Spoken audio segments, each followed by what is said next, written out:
পিএইচডিসি online ক্লাসে সবাইকে স্বাগতম। আজকে টপিকটা হচ্ছে আপেক্ষিক পারমাণবিক ভর কীভাবে নির্ণয় করা হয়। নবম দশম শ্রেণীর কেমিস্ট্রি তৃতীয় অধ্যায়ের এই ম্যাথটা তোমাদের সলভ করে দেখাবো। এটা পরীক্ষার জন্য খুবই গুরুত্বপূর্ণ। তোমরা এই ক্লাসটা দেখো, এরপরে এটা নিয়ে আর কোনো সমস্যা থাকবে না আশা করছি। তো আমি ছোট্ট একটা ম্যাথ দিয়ে শুরু করি। দেখো, আমি ধরে নিলাম যে ক্লোরিন, দেখো ক্লোরিনের কিন্তু আইসোটোপ আছে। তো ক্লোরিন আমার কাছে ধরো এইটা আছে, ক্লোরিন হচ্ছে 17। তো আমরা কিন্তু জানি যে ক্লোরিনের পারমাণবিক ভর হচ্ছে 35.5, এটা কিন্তু জানি। তো আমাদের প্রশ্নে এটা দেওয়া আছে, এই ক্লোরিনের আপেক্ষিক পারমাণবিক ভর এইটা। প্রশ্নে বলছে আপেক্ষিক পারমাণবিক ভর এইটা। এখন আমাদের যেটা নির্ণয় করতে বলছে যে 50টি ক্লোরিন এর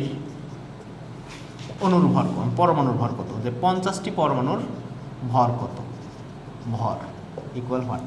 তাহলে দেখো, আমরা কোনোভাবে যদি একটার ভর বের করতে পারি তাহলে কিন্তু 50টার ভরই বের করতে হবে। দেখো এখানে বলছে 50টি ক্লোরিনের পরমাণুর ভর কত। তা আপেক্ষিক পারমাণবিক ভর দেওয়া আছে, আমাদের 50টি পরমাণুর ভর বের করতে হবে। তাহলে প্রথমে কাজ কি, একটির যদি বের করতে পারি তাহলে ঐকিক নিয়মে কিন্তু আমরা করতে পারি। তাহলে দেখো, আমরা সূত্র জানি, মৌলের আপেক্ষিক পারমাণবিক ভর ইকুয়াল একটি পরমাণুর ভর ডিভাইডেড কার্বন 12 আইসোটোপের ভরের 1/12 অংশ। এটা কিন্তু আমরা সূত্র জানি।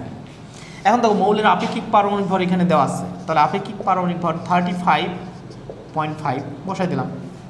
একটি পরমাণুর ভর এটাই আমরা বের করব, কারণ আমরা 50টি বের করতে হবে। তাহলে একটি পরমাণুর ভর আমরা বের করব, একটি পরমাণুর ভর হোয়াট। কার্বন 12 আইসোটোপের ভর যেটা, এটা আমরা জানি 1.66 গুণন 10⁻24 গ্রাম। এখন দেখো কোনোভাবে তাহলে এটা আমরা আর গুণ করি, তাহলে একটি পরমাণুর ভর, দেখো একটি পরমাণুর ভর ইকুয়াল এইটা গুণ হবে, তাহলে 35.5 ইন্টু 1.66 গুণন 10⁻24। তাহলে এইখান থেকে কিন্তু আমরা একটি পরমাণুর ভর পাবো। দেখো এটা ক্যালকুলেশন করলে আমরা পাবো 1.66 exp-24 গুণন 35.5। তাহলে একটি পরমাণুর ভর পাইলাম আমরা 5.893 গুণন 10⁻³ 5.893 গুণন 10⁻23। এইটা পেলাম আমরা একটি পরমাণুর ভর। তাহলে একটির যদি পাই, অতএব 50টি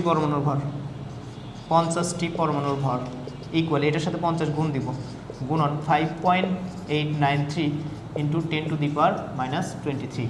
তাহলে এটার সাথে আমরা যদি 50 গুণ করে দেই, গুণন 50, তাহলে আসবে 2.94, তাহলে আসবে 2.9465 ইন্টু 10⁻21, তো -21। এইটাই হচ্ছে রেজাল্ট। তাহলে দেখো, আমরা কোনোভাবে কোনো ওয়েতে যদি একটির ভর বের করতে পারি তাহলে তার সাথে 50 গুণ করে দিব, তাহলেই 50টি পরমাণুর ভর হয়ে যাবে। আজকের মতো এই পর্যন্তই। আশা করছি সবাই টপিকটা বুঝতে পারছো। ভালোভাবে প্র্যাকটিস করো, তাহলে পরীক্ষায় ভালো করতে পারবা।